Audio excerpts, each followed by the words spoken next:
todos los valores de pH son dependientes de la temperatura. Entonces, una comparación en valores de pH solamente se permite hacer si las temperaturas son similares. ¿Cuántos son similares? Pues por ahí diferencia de 1, máximo 2 grados centígrados. Porque ya saben que si la temperatura cambia mucho, pues simplemente no podría hacer esa comparación. La dependencia de la temperatura es específica para cada analito, digamos, para cada prueba. Y es no lineal, ¿sí? Pero se está trabando. ¿Me escuchan? ¿Ya mejoró? Hola, hola, hola, hola. ¿Me escuchan? Yo no sé si es mi internet, pero se está trabando.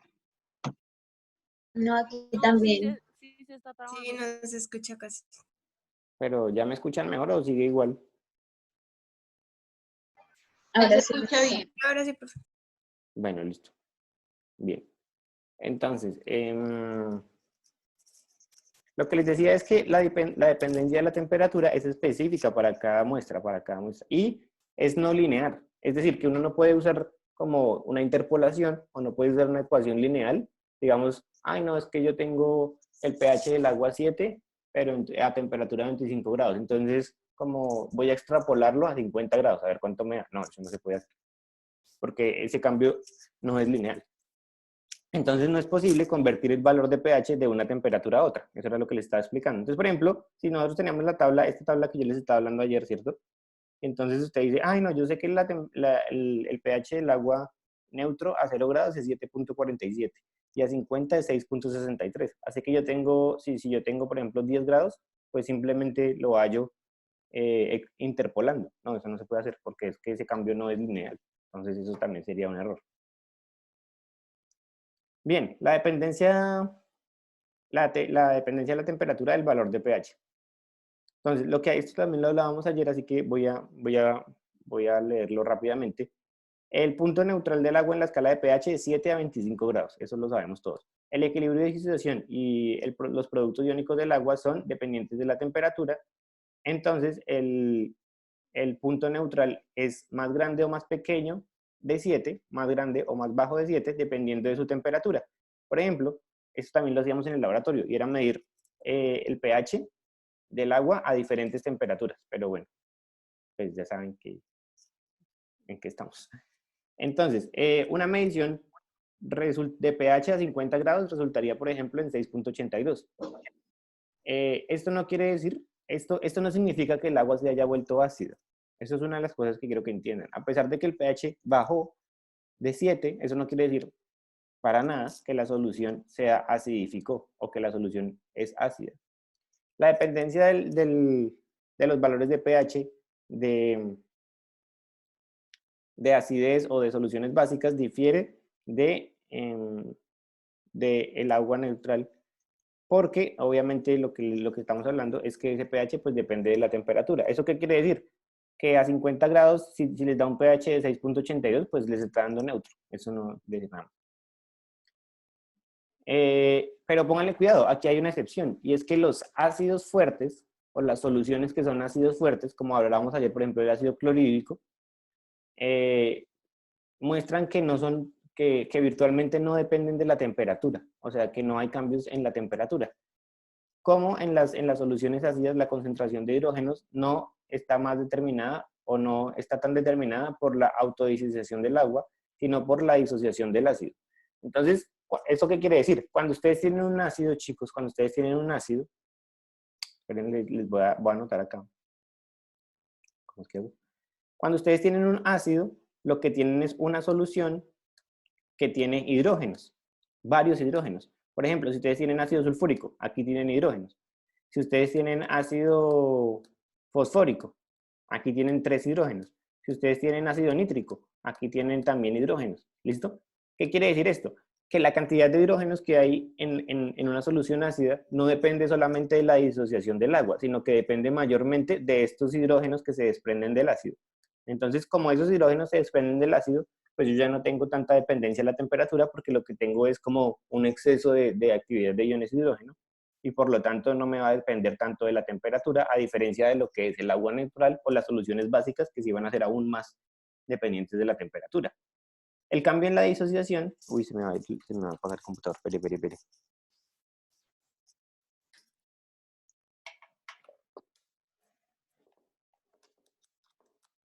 El cambio en la disociación del ácido con la temperatura, entonces es mínima, o sea, es irrelevante. Entonces no es tomada en cuenta en la medición de pH. Por otro lado, el valor de pH de las soluciones básicas es muy dependiente de la temperatura, es bastante dependiente de la temperatura. Y eso se debe a que las soluciones básicas, la actividad de los iones de hidrógeno es determinada por la dependencia de la temperatura de los productos iónicos. Entonces, aquí sí depende de los productos iónicos que se forman a partir de la disociación del agua. Por ejemplo, la autodisociación del agua. El valor del pH de las soluciones básicas generalmente decrece notablemente con un incremento de la temperatura. Es decir, en soluciones básicas aumenta temperatura, disminuye pH. ¿Listo? El valor de pH y la lectura de la temperatura. Entonces, ustedes no sé si se han dado cuenta, pero absolutamente todos los electrodos de pH, todos tienen también medición de la temperatura. ¿Sí se han dado cuenta de eso? Sí, señor.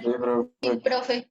Y es que tiene que ser así, porque es que imagínense, por ejemplo, con el papel tornasol, uno mide un pH y no sabe la temperatura, eso no tiene sentido. O sea, no nos dice nada, chicos.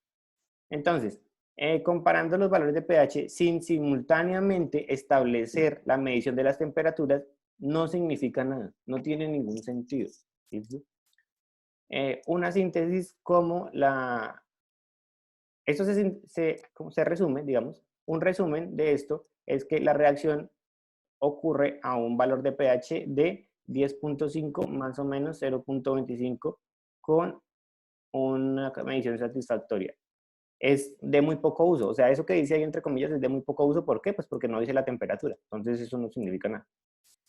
Entonces, en esta tabla vemos lo que veíamos ayer, ¿no? Que por ejemplo, miren, la solución del ácido clorhídrico a 0 grados 3, a 25 grados 3, a 50 grados 3, no cambia porque no depende de la disociación del agua, sino depende de que como hay ácido, pues hay muchos hidrógenos por ahí que que disminuyen el valor de pH. Pero en cambio en el agua, pues sí vemos un cambio y lo que les decía, lo normal es que si aumenta la temperatura, el pH tienda a disminuir, sobre todo en las soluciones que son básicas como el hidróxido de sodio. Bien. Esto no nos da ninguna información de cómo el valor de pH de la reacción, de la mezcla de la reacción, está a temperatura ambiente antes de que empezamos la reacción, o aún si el valor del pH durante la reacción era de 80 grados. ¿Listo?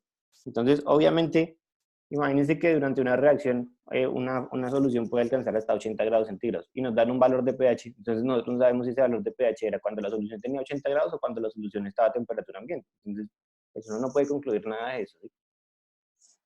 Entonces, bien. Vamos ahora a hablar de potencial electroquímico, que es algo que ya hemos hablado durante el primer y segundo corte. ¿Y por qué es importante este potencial electroquímico relacionado con el valor del pH? Pues precisamente porque lo que estamos midiendo es una actividad eléctrica de esos iones de hidrógeno ahí. Esperen un momento.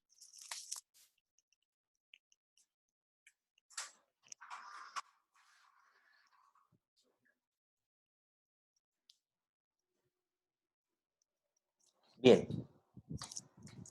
Entonces, el potencial electroquímico es la medida básica o es la medición o es el valor de medición básico en el cual el pH es la medición del pH se basa. En la siguiente sección, los principios teóricos serán explorados para mayor detalle.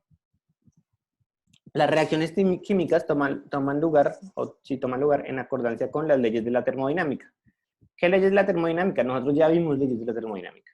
Vimos la energía libre de Gibbs. ¿Sí o no? Vimos la energía libre de Gibbs en el primer corte, vimos la energía libre de Gibbs. Entonces, la termodinámica describe las relaciones entre diferentes formas de energía que pueden ser relacionadas a través de la respuesta a la pregunta, donde si la reacción es energéticamente favorable o, en otras palabras, si es procedente en términos de la energía. En este aspecto es decisivo el factor decisivo es la energía libre de Gibbs, ¿listo? Que es G, también conocido como la entalpía libre, ¿listo? Entalpía libre o energía libre de Gibbs es lo mismo. Para cambios de energía libre durante una reacción aplican las siguientes normas, ¿no? Entonces, esta era una de las tareas que nosotros tuvimos en el primer corte, ¿cierto? Decir qué pasaba si la energía libre de Gibbs era menor que cero. Si la energía libre de Gibbs es menor que cero, entonces ocurre una reacción exergónica, la cual bajo específicas condiciones, o sea, referido a las concentraciones, es espontánea, ¿listo? Entonces, si energía libre de Gibbs es menor que cero, tenemos una reacción espontánea, es decir, una reacción exergónica. Si la energía libre de Gibbs es igual a cero, tenemos un equilibrio y no existe ningún tipo de reacción. Y si la energía libre de Gibbs es mayor a cero, entonces tenemos una reacción endergónica, la cual requiere de energía, o sea que tenemos que adicionar la energía, por lo tanto no es una reacción específica, sino es una reacción, espontánea. Entonces, para que la reacción ocurra en el sentido en que nosotros queremos que ocurra, pues tenemos que adicionarle eso, tenemos que adicionarle pues energía. Bien. El cambio en la entalpía libre de una mol de una sustancia durante la transición de una concentración a otra concentración puede ser comparada a la compresión de un gas ideal. De una presión, o sea, P1, a otra presión, P2.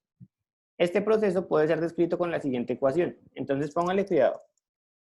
El cambio en la energía libre de Gibbs puede ser determinado como la cantidad de moles que se transformaron, o sea, N, por R, que es el número, la constante que ustedes saben, ¿cierto? La temperatura y el logaritmo natural de el cociente entre la presión 2 y la presión 1. En soluciones muy diluidas, las partículas disueltas, el comportamiento de las partículas disueltas, el comportamiento de esas partículas disueltas es como un gas ideal.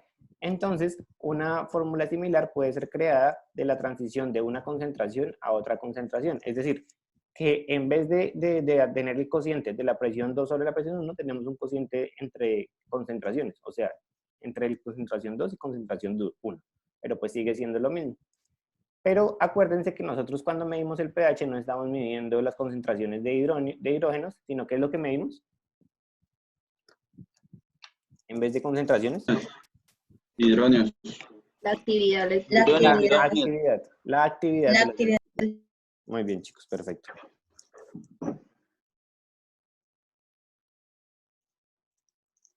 Bien, entonces lo que podemos hacer es transformar nuevamente esa ecuación de la energía libre de Gibbs para que no sea la relación entre concentraciones, sino que sea la relación entre las actividades de los iones hidrógenos.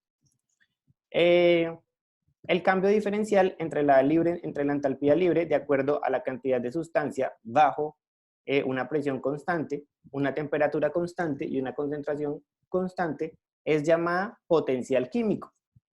Nosotros ya hemos visto potenciales químicos. ¿Dónde vimos potenciales químicos? Cuando vimos la tabla de semirreacciones. Esos son potenciales químicos.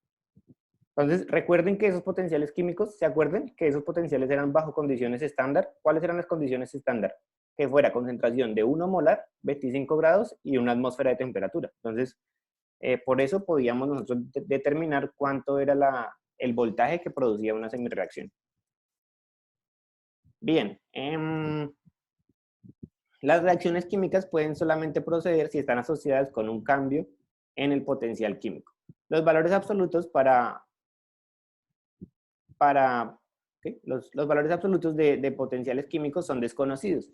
Y esto solamente es posible de observar, y solamente es posible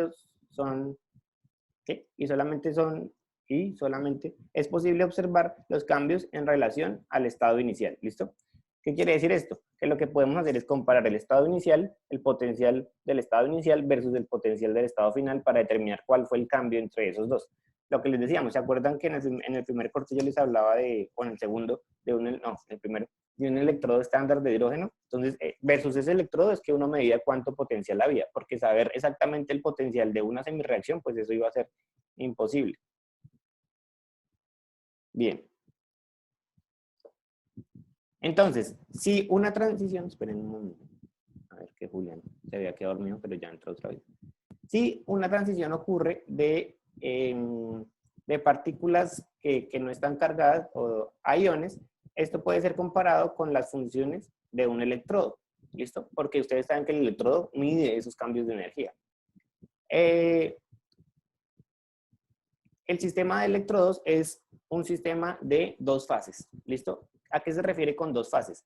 Dos fases quiere decir a que en esos electrodos hay un metal sumergido en una solución. ¿Eso se les parece a algún electrodo que nosotros vimos? ¿Un metal sumergido en una solución? ¿O no se les parece? Sí. ¿De gota de mercurio? No. El de trabajo. ¿El platino? No. ¿No? ¿Cuál electrodo uno Metal. tenía que llenar?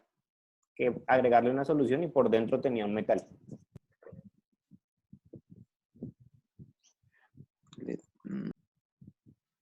El electrodo de referencia, ¿se acuerdan? Que era plata, cloruro de plata. O sea que era un alambre de plata y adentro tenía una solución de cloruro de plata. Ese es un electrodo de dos fases, ¿listo? Como el electrodo de referencia. En el cual los iones positivos de un metal son sumergidos en una solución que puede ser disuelta, como les explicaba, el electrodo, por ejemplo, de plata, cloruro de plata, pero pues para los electrodos de pH no funciona con eso. Sino hay, por ejemplo, de antimonio, y bueno, más adelante vamos a ver. De acuerdo con el número de iones disueltos, el metal se convierte en, o se vuelve con cargas negativas, o es cargado negativamente. El resultado de este potencial eléctrico entre la carga negativa del metal y los iones hidróneo, que son positivos, o sea, la diferencia entre esa carga negativa que tiene el electrodo y los iones hidróneo que hay en la muestra, pues es como la medición de la actividad de los iones hidróneos, o sea, la medición del pH. El proceso de la solución continúa hasta que el potencial eléctrico es tan grande que ya ninguno de los átomos de metal es liberado. Estrictamente hablando, el equilibrio es alcanzado. ¿Listo? Para cada unidad de tiempo, exactamente como muchos átomos de metales son disueltos a iones. No, exactamente hasta que muchos metales o muchos átomos del metal son disueltos como iones. Por un lado. Y por el otro lado, cuando los iones son descargados y depositados de nuevo como átomos de metal en el otro lado. Este estado de equilibrio corresponde al potencial de un específico voltaje. Entonces era lo que decíamos. O sea, esos cambios redox que hay cuando nosotros veíamos electroanálisis, esto es lo que dice en este párrafo. Que cuando existen esos cambios redox, que uno se oxida y otro se reduce, esos cambios de potencial pues pueden ser medidos, ¿no? Esos cambios de potencial pueden ser medidos en un voltaje en específico, el cual es típico para el metal. Y una concentración y la concentración en cuestión, ¿listo? Entonces, obviamente esos cambios, la cantidad que se oxida y se reduce, obviamente es dependiente de la concentración que haya dentro de la solución que estamos midiendo. Un metal, el cual está en contacto con una solución de sus propios iones, es un sistema de oxidorreducción. ¿Listo? Eso es lo que estaba explicando yo ahorita, es un sistema de oxidorreducción. La donación de electrones por un átomo de metal corresponde a la oxidación y la aceptación de un electrón por un ion de metal es una reducción. Entonces, pues eso ya lo sabemos, lo hemos hablado desde siempre. Hemos explicado qué es la oxidación y la reducción. Si el metal está en contacto con una solución acuosa o con una solución salina acuosa, esta combinación entonces es un electrodo. Acuérdense que aparte en el electrodo de referencia, ¿se acuerdan que aparte de tener plata, cloruro de plata, siempre decía que estaba saturado con con cloruro de potasio. ¿Sí se acuerdan? Sí, señor. Eso siempre va a representar nuestro puente salino, que nosotros hicimos en el primer corte. Eso siempre representa nuestro puente salino y que permite precisamente que las cargas se equilibren y que el sistema, digamos, que no acabe, digamos, que exista como un circuito continuo, pues. Esta solución acuosa salina es un electrolito. Eso es lo que nosotros llamamos el electrolito. El metal, el electrodo metálico es un conductor de primer orden y el electrolito un conductor de segundo orden. ¿Listo? Entonces, el metal como tal es un electrodo de primer orden y el electrolito es un conductor de primer orden y el electrolito es un conductor de segundo orden. Si el metal está en contacto con una solución de sus propios iones, un potencial eléctrico U, llamado U, potencial eléctrico U, es formado. Eso también es llamado, también es conocido, como nosotros vimos en el primer corte, un voltaje galvánico. Entonces, podemos tener nosotros electrodos de primer orden o de primera clase, en el cual el metal es sumergido en la solución de su propia sal. ¿A qué se refiere eso? Pues a esto que tenemos acá. Fíjense ustedes. Tenemos aquí plata sólida, ¿sí se fijan? Plata sólida. Y esa plata sólida pues debe ser sumergida en una sal que sea una sal de plata. Por ejemplo, en nitrato de plata. ¿Listo? Si nosotros sumergimos un sólido de plata en nitrato de plata, pues entonces lo que estamos favoreciendo es, o lo que estamos construyendo es un electrodo de primera generación. Entonces aquí, por ejemplo, un alambre de plata, el cual es sumergido en una solución de nitrato de plata, es un electrodo típico de primera generación y se refiere como un electrodo de plata nitrato de plata. ¿Listo? Eso es. O plata cloruro de plata, que nosotros ya lo hemos trabajado bastante, más que este nitrato de plata. ¿Listo? Entonces eso ya se vuelve un electrodo. Nosotros ya sabíamos esto porque ya habíamos trabajado electroanálisis. También existen electrodos de segunda clase, que ya no van a funcionar así, sino que tienen una variación. Y este es que ya la solución salina está sumergida con la solución de plata, que es el caso del de plata cloruro de plata. Con electrodos de segunda clase, un metal es como cubierto, digamos, con una solución salina del metal que sea soluble y es sumergida en una solución acuosa, la cual contiene la cual ya está, digamos que solubilizada. La sal es químicamente inerte. ¿Qué quiere decir que sea químicamente inerte? Que no va a intervenir en las reacciones a la hora de la medición. Con el mismo anión. En adición a la solución, también puede contener el mismo metal soluble como un precipitado de la sal. Entonces, vamos a ver la imagen 5 para entenderlo un poco mejor. Entonces, fíjense, lo que tenemos es aquí, la plata, nuevamente lo que tenemos aquí es un alambre de plata, o sea, plata en estado sólido, ¿listo? Plata en estado sólido. Y tenemos cloruro de plata, que sería este de acá, ¿listo? Y esos iones de cloruro de plata se van precipitando o se van pegando al electrodo y digamos que ese movimiento de los iones ahí se da producto de que tenemos una solución de cloruro de potasio, que es la que permite que los iones y las cargas se puedan mover libremente a través de la solución. Entonces, ese que nosotros usamos de electrodo de referencia es un electrodo de segunda generación, ¿listo? Porque aparte, pues tiene una solución, no solamente tiene la sal, sino que tiene una solución que permite el transporte de las cargas. Bien. Entonces, por ejemplo, un electrodo de plata cubierto de cloruro de plata y sumergido en una solución de cloruro de potasio es un electrodo de segunda generación llamado el electrodo de plata, cloruro de plata saturado con cloruro de potasio. El potencial del electrodo de segunda clase no depende de la concentración de iones de metal, sino de la concentración de los aniones o de la actividad AX en la solución.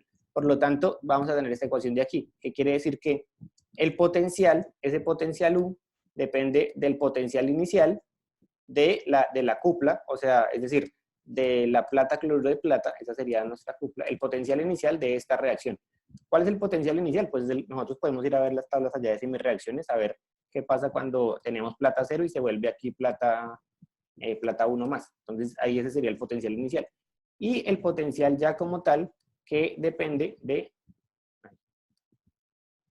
Y el potencial inicial que ya como tal depende es de la concentración o de la actividad de los iones que hay en solución. ¿Listo? Que es esta la segunda parte de aquí. Entonces esa resta de los dos nos va a dar el potencial total. Bien. Medición y electrodos de referencia. Los electrodos de segunda clase generalmente muestran una baja polarizabilización.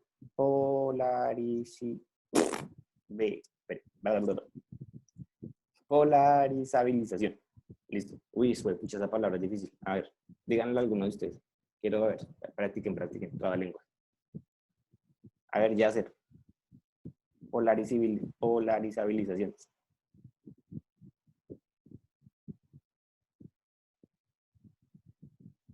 No, se durmió ya hacer. O no sé si se le quemarían las arepas. Señor, que no le entendí. A esta palabra. Diga esta palabra. ¿Cuál, profesor? Ráyala. Ya la subrayé. No, sale el sistema de electrodes, segunda fase, eso es lo que sale subrayado. Oh, qué inventa. Sí, a mí me sale subrayado eso. Acá, mire acá. Profe, sí, bien de eso. Ah, ya. No estaba poniendo cuidado. ¿Cómo dice esa palabra en español? Polarizabilidad. No, polarizabilización. Bueno, otro, a ver, Michelle. Ah, polarizabilidad. Ah, sí, ya. Polarizabilización es. Bien, bien. No, es como que se me traba la lengua. Bien. Antes había otra palabra que también me pasaba lo mismo, pero ahorita no me acuerdo cuál es. Bueno, su potencial es muy constante debido a que la concentración de aniones puede ser mantenida o puede mantenerse constante, digamos que muy fácil. Los electrodos de segunda generación son entonces ampliamente usados como electrodos de referencia. Obviamente nosotros ya sabíamos esto, que esos electrodos son usados como electrodos de referencia, solo que no sabíamos que se llamaban electrodos de segunda generación. En mediciones potenciométricas. Absolutamente todas las voltametrías son mediciones potenciométricas. Bien.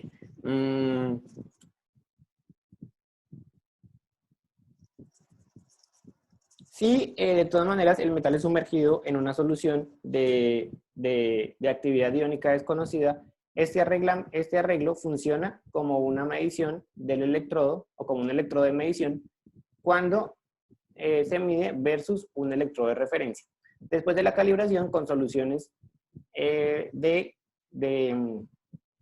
conocida actividad iónica, la actividad iónica desconocida puede ser determinada, o sea, esa es la forma como se mide el pH, de un voltaje medido. Entonces, fíjense que la medición potenciométrica del pH hace eso, lo mismo que hacíamos en el electroanálisis, medir un potencial o medir pues un voltaje, un cambio de voltaje.